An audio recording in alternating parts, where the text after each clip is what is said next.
Pernah nggak sih kalian ngerasa ada sesuatu yang lebih dari dunia ini? Bahwa ruang yang kita tinggali, yang terdiri dari panjang, lebar, dan tinggi, sebenarnya belum sepenuhnya lengkap.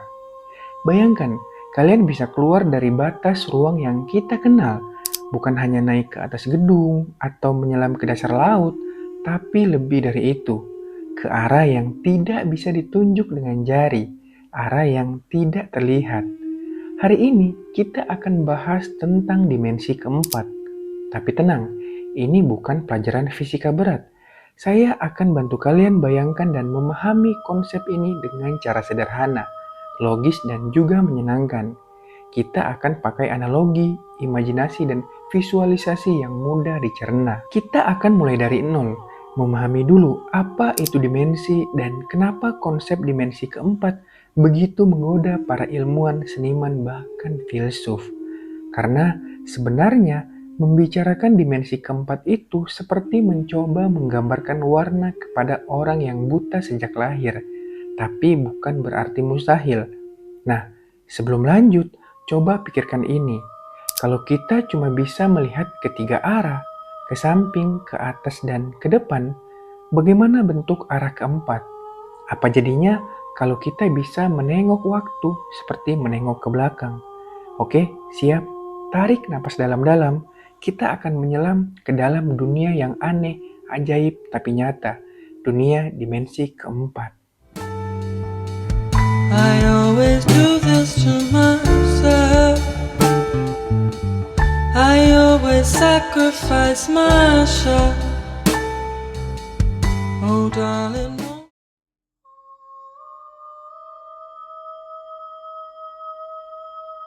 Oke, sebelum kita terlalu jauh, kita harus ngerti dulu apa itu dimensi.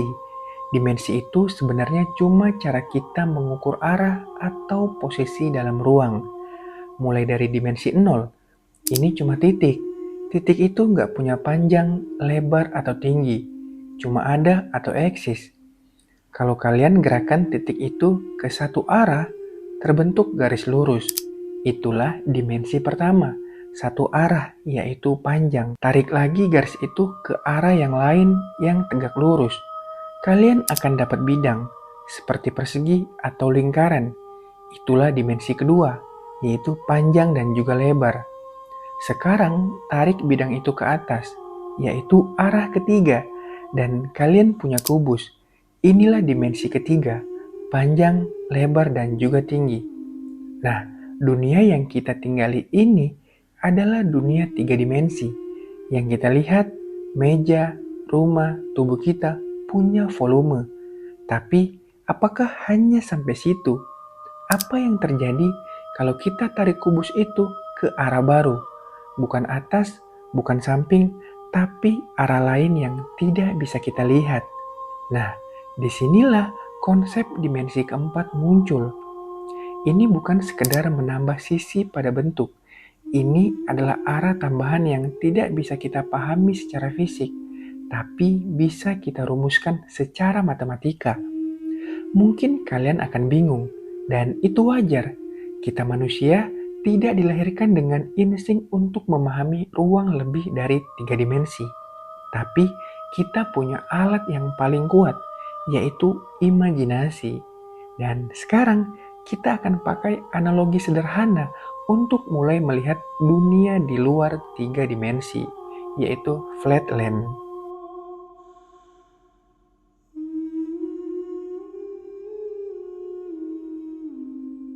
Bayangkan ada dunia dua dimensi, seperti selembar kertas. Di sana hidup makhluk-makhluk dua dimensi. Mereka cuma tahu dua arah, maju mundur dan kiri kanan. Mereka nggak akan tahu apa itu atas. Bagi mereka, konsep naik ke atas sama absurdnya seperti kita membayangkan arah keempat. Sekarang bayangkan kalian, makhluk tiga dimensi menunjukkan jari ke dunia dua dimensi itu. Makhluk dua dimensi hanya akan melihat potongan kecil dari jari kalian. Mungkin cuma satu lingkaran yang muncul tiba-tiba di dunia mereka.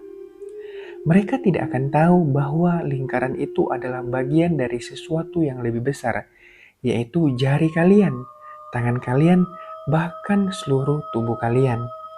Nah, kita ini seperti makhluk 2 dimensi itu, tapi di dunia 3 dimensi.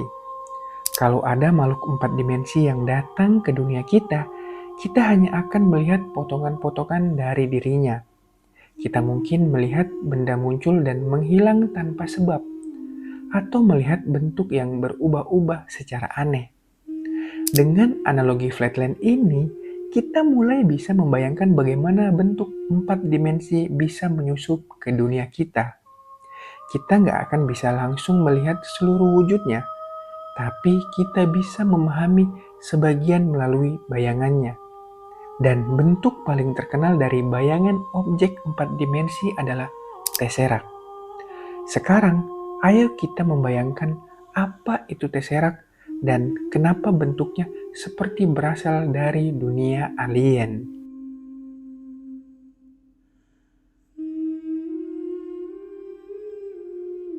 Pernahkah kalian melihat tesseract? Bentuknya seperti 2 kubus yang saling terhubung, dengan garis-garis yang tampak bergerak dan berputar secara aneh. Tapi apa sebenarnya tesseract itu?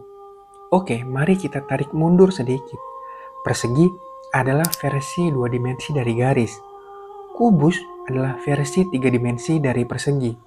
Nah, tesseract adalah versi 4 dimensi dari kubus. Kita nggak bisa membangun tesseract secara fisik di dunia kita, tapi kita bisa membuat proyeksinya seperti bayangan. Sama seperti bayangan kubus di atas kertas terlihat sebagai bentuk datar dengan garis-garis. Begitu pula tesseract hanya bisa kita lihat sebagai bayangan 3 dimensi. Dan karena kita melihat bayangan ini dari sudut 3 dimensi, bentuknya kelihatan aneh. Sisi-sisinya kelihatan bergerak, mundur ke dalam, atau bahkan melipat. Tapi itu hanya ilusi perspektif, karena kita sedang melihat sesuatu yang lebih tinggi dari kemampuan mata kita. Bahkan, rotasi tesseract dalam 4 dimensi tidak sama dengan rotasi biasa. Di dunia 4 dimensi, benda bisa memutar 2 arah sekaligus. Tesseract bukan cuma visual yang keren di dalam fiksi ilmiah. Ia adalah jendela kecil ke dunia 4 dimensi. Tapi pertanyaannya, apakah tesseract hanya teori atau ada hubungannya dengan realitas? Nah, di bagian berikutnya kita akan membahas tentang dimensi keempat sebagai waktu dan bagaimana kalian sudah hidup di dalamnya.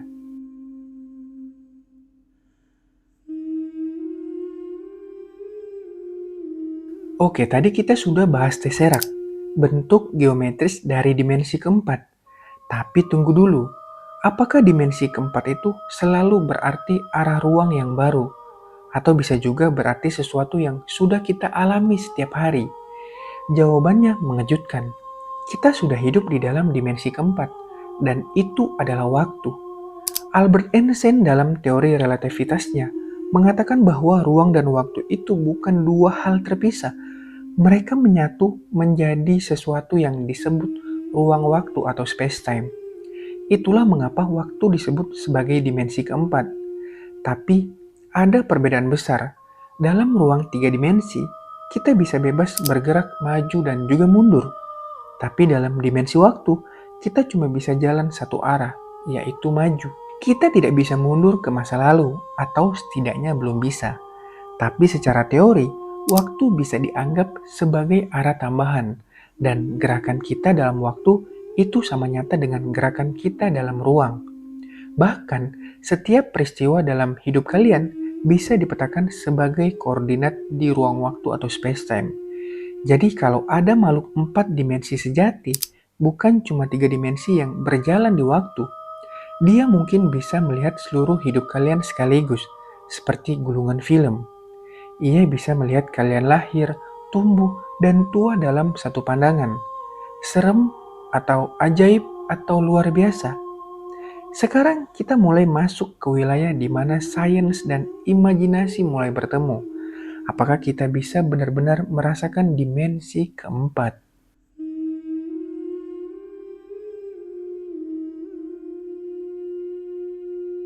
Ini adalah sebuah pertanyaan besar.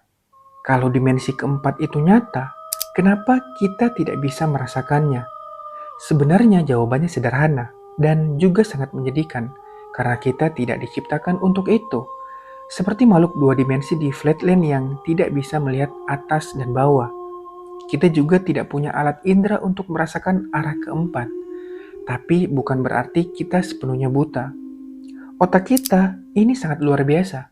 Ia bisa memahami konsep yang tidak bisa dilihat, seperti angka imajiner, dimensi lebih tinggi, atau bahkan bentuk-bentuk non-fisik.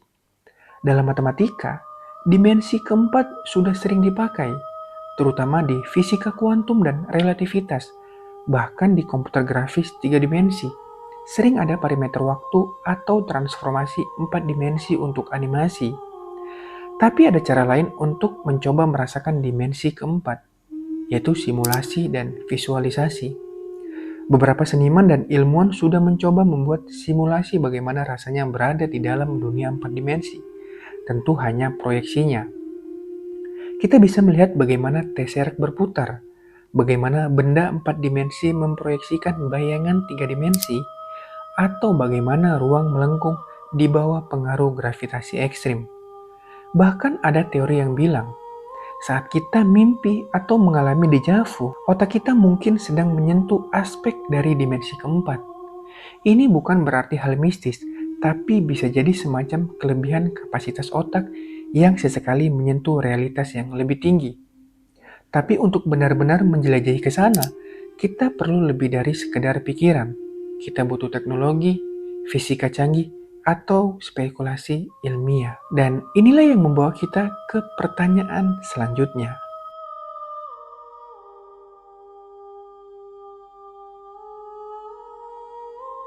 Oke, kalau misalkan dimensi keempat itu nyata, dan waktu adalah bagian darinya, pertanyaannya adalah, bisa nggak kita bepergian di dalamnya?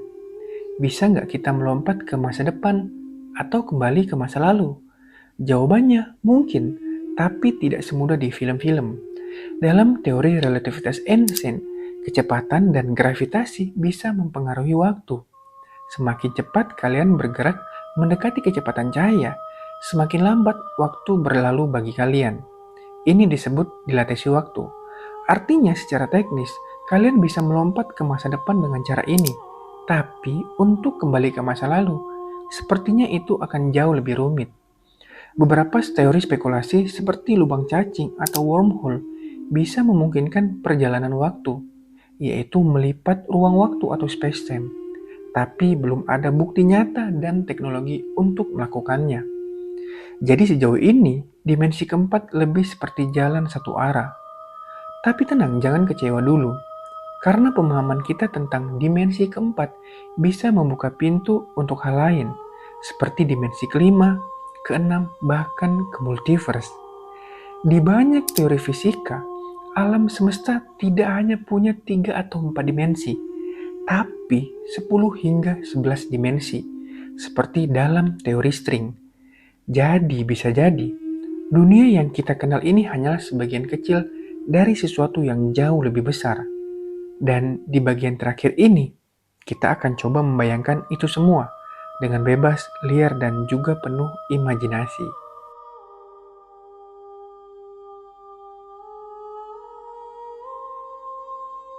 Nah, teman-teman semua, sekarang kita sudah sampai di akhir perjalanan. Tapi ini bukan akhir sebenarnya. Ini justru awal dari cara berpikir baru. Kita sudah bicara tentang dunia 3 dimensi, tentang waktu sebagai dimensi keempat, tentang tesseract dan perjalanan waktu. Tapi lebih dari itu, kita sudah mencoba membuka mata batin kita untuk sesuatu yang lebih tinggi. Imajinasi adalah jembatan kita ke dimensi yang belum bisa dijangkau sains. Banyak seniman, penulis, bahkan ilmuwan besar seperti Carl Sagan, Kip Thorne, dan Brian Greene membayangkan makhluk atau entitas dari dimensi keempat yang bisa melihat kita seperti kita melihat bayangan di lantai. Apakah mereka ada? Entahlah.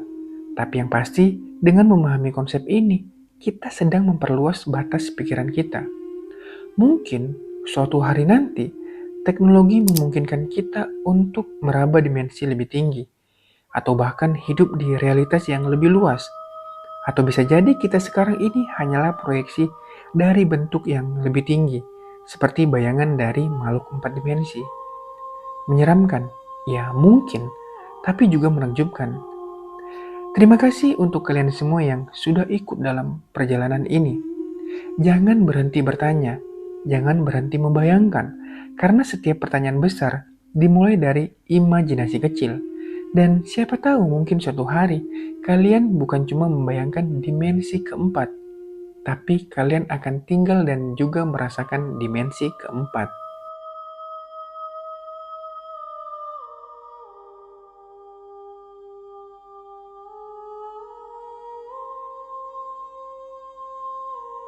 Jadi, apa sebenarnya dimensi keempat itu? Apakah itu waktu, sebuah arah baru, atau realitas yang belum kita bayangkan sepenuhnya? Yang pasti, kita baru menyentuh permukaannya. Tapi dari titik inilah, imajinasi dan rasa ingin tahu kalian bisa membawa kalian lebih jauh dari yang bisa kalian bayangkan. Karena setiap penemuan besar dalam sejarah, dari teori relativitas hingga pemetaan DNA, semuanya dimulai dari pertanyaan sederhana.